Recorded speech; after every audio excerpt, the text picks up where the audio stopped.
और ता मैंने बोली इनका तो जमीन है, जमीन करके वहां मैं इनकी पेंशन कट हाँ वह जमीन इनकी अपने आर्डर रगड़ के ले रखी है, आर्डर रगड़ के उसमें तो खेती करके सारा सौदा तब यह जमीन उन पै रही है। अरे भाइया ने हरियाणा में एक मुद्दा चल रहा बुढ़ापा पेंशन वाला।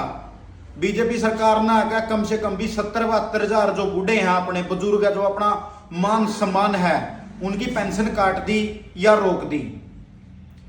ताऊ देवीलाल ने शुरू करी थी भाई यह पेंशन 100 रुपया तो शुरू करी थी, आज यह 3000 रुपये पहुंच रही है।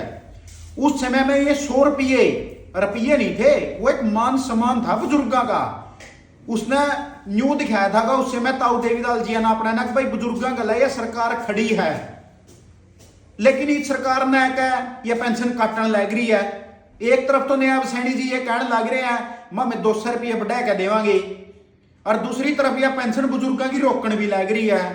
ये झूठे वादे करने छोड़ दो, इनमें कुछ नहीं धरिया।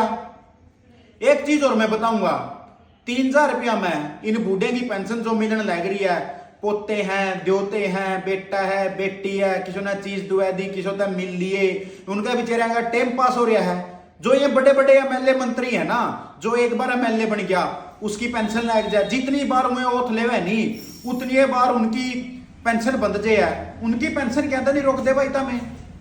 जो एमएलए बनने लग रहे हैं ना उनकी पेंशन रोक कर दिखाओ ना, एमपी बनने लग रहे हैं उनकी रोक कर दिखाओ।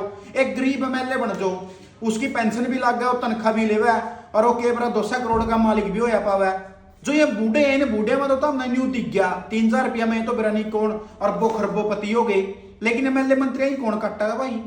तब मैं अपना खुद का सिस्टम बिठाएगा, उनके खाने का भी बढ़ाने लगे, रहने का भी बढ़ाने लग रहे हो, उनके 5 स्टार होटल में रुकेंगे ये एमएलए मंत्री, तो हमें वो भी देखने लग रहे हो। इन बुढ़ापा पेंशन की बेचारे की बूढ़े की बुजुर्ग की तरह 3000 रुपये जड़ बाजन लग रही है।